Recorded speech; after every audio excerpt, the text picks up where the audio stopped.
श्री कृष्ण गोविंद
हरे कथा में उद्धव जी के द्वारा पूछे गए प्रश्न का उत्तर भगवान से सुन रहे थे। उद्धव जी ने पूछा था कि भगवान आपके रूप का ध्यान कैसे किया जाए, और अर्जुन भी भगवान से यही प्रश्न कर रहा है। अर्जुन कहता है कि जितात्मा पुरुष को, जो जिज्ञासु है और जितात्मा भी है, उसको परमात्मा की प्राप्ति के लिए कौन सा साधन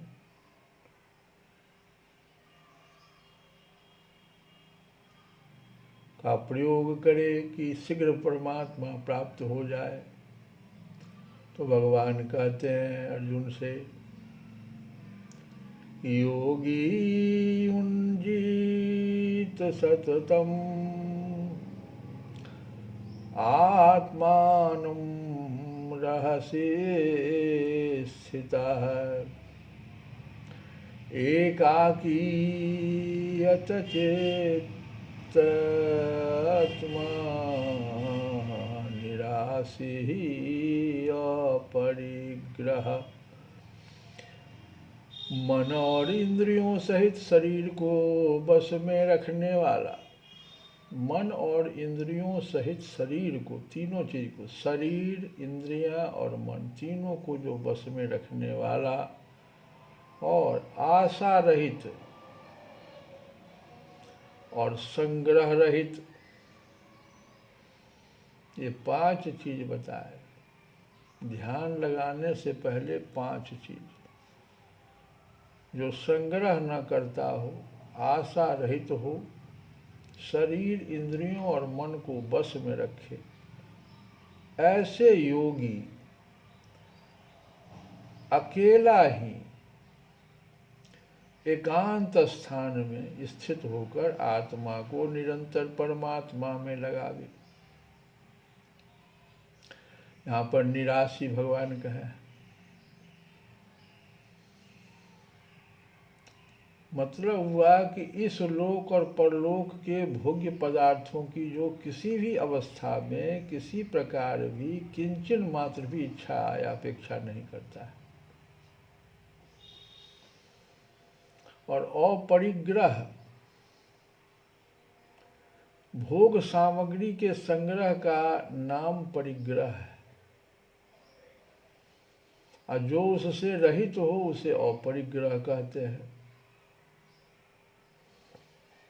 अगर गृहस्थ कोई है तो किसी भी वस्तु का ममता पूर्वक संग्रह न रखे। सामान है, ठीक है, लेकिन ममता वहाँ नहीं होना चाहिए। और यदि ब्रह्मचारी, वानप्रस्थ या सन्यासी है तो स्वरूप से भी किसी प्रकार का शास्त्र प्रतिकूल संग्रह न करे।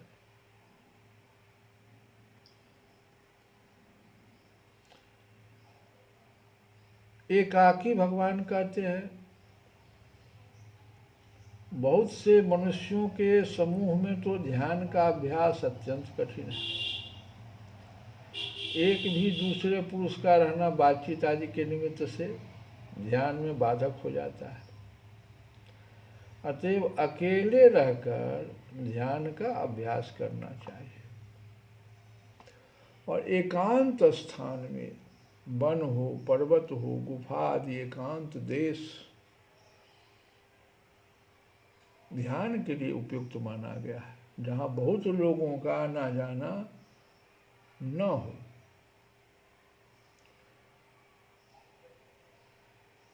और तब वो अपने मन बुद्धि रूप अंतःकरण का जो वाचक आत्मा है, मन बुद्धि को परमात्मा में तन्मय करते। मन भी वहाँ रहना चाहिए और बुद्धि भी होना चाहिए।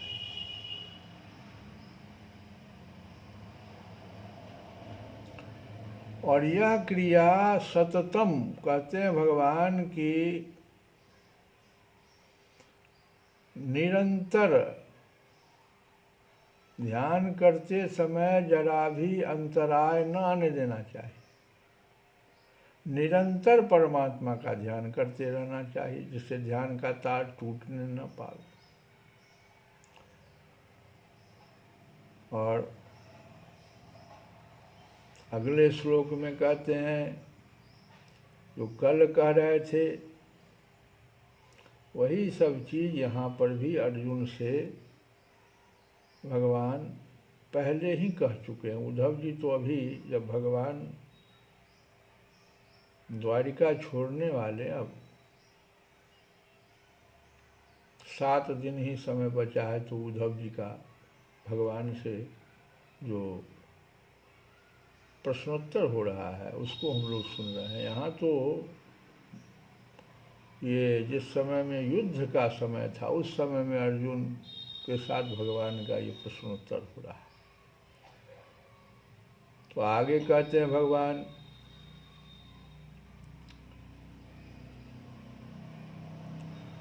स्थान कैसा होना चाहिए और आसन कैसा होना चाहिए ध्यान के लिए।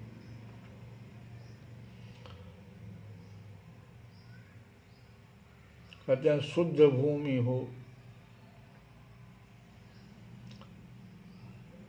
और जिसके ऊपर क्रमशः कुशा या अपने की छाला या कोई वस्त्र बिछा हुआ, शुचौ देशे प्रतिष्ठाप्य स्थिरम आसनम आत्मनः।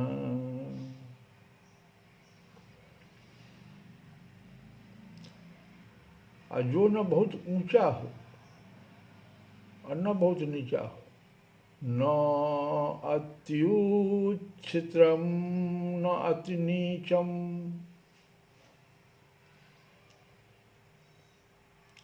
चैलाजिनकुशोत्तरम।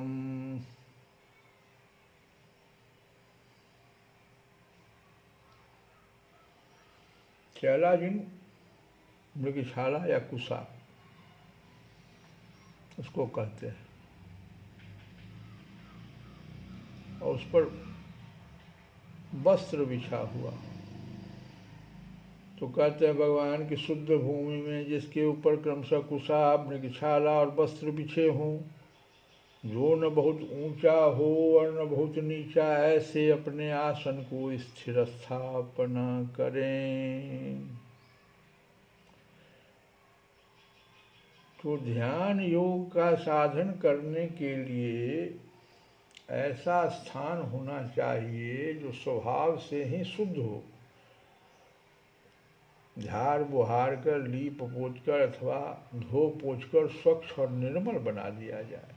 गंगा जमुना या अन्य किसी पवित्र नदी का तीर, पर्वत की गुफा, देवालय, तीर्थस्थान अथवा बगीचे आदि पवित्र वायुमंडल युक्त स्थान हो। सुगमता से आपको जो मिल जाए इसमें से स्वच्छ और पवित्र था, एकांत हो। तो ध्यान योग के लिए साधक को ऐसा ही कोई एक स्थान चुनना चाहिए। और काठ या पत्थर के बने हुए पाटे या चौकी को जिस पर मनुष्य स्थिर भाव से बैठ सकता हो, यहाँ आसन कहा गया है। वह आसन यदि बहुत ऊंचा हो तो ध्यान के समय विघ्न रूप में आलस्य या निंद्रा आ जाने पर उससे गिरकर चोट लगने का डर रहता है। और यदि अत्यंत नीचा हो तो जमीन की सर्दी गर्मी से एवं चींटी आदि सूक्ष्म जीवों से विघ्न होने का डर रहता है। इसीलिए भगवान यहाँ कहते हैं कि नात्युच्छित्रम और नाति नीचम,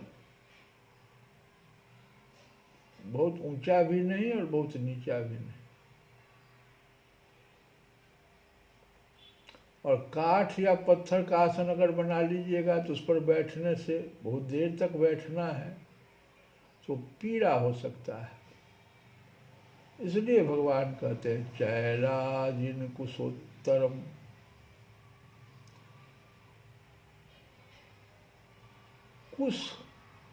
कुशा का, फिर मृगचर्म और उस पर कपड़ा बिछाकर उसे कोमल बना लेना चाहिए। जो भी है आसन आपका बैठने वाला, इसको थोड़ा कोमल बना दीजिए।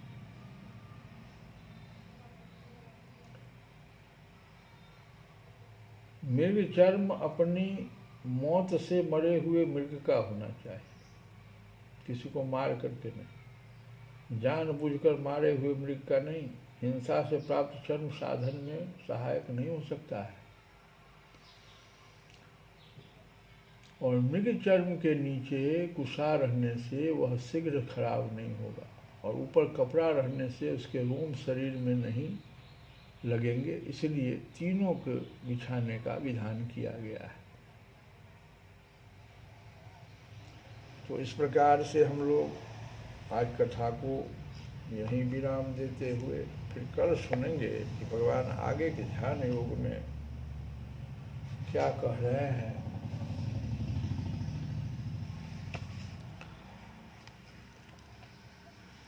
हम लोग भगवान कृष्ण की एक स्तुति गाएंगे। श्री कृष्ण चंद्र कृपालु भजो मन नंद नंदन सुंदरम। श्री कृष्ण चंद्र कृपालु भजो मन नंद नंदन सुंदरम। असरण शरण भव भय हरण आनंद घन राधा वरम। शरण शरण भव भय हरण आनंद घन राधा वरम। श्री कृष्ण चंद्र कृपालु भजो मन नंद नंदन सुंदरम। सिर मोर मुकुट विचित्र मणिमय मकर कुंडल धारिणम। सिर मोर मुकुट विचित्र मणिमय मकर कुंडल धारिणम। मुख चंद्र द्विति नख चंद्र द्विति पुष्पित निकुंभ विहारिणम। श्री कृष्ण चंद्र कृपालु भजो मन नंद नंदन सुंदरम।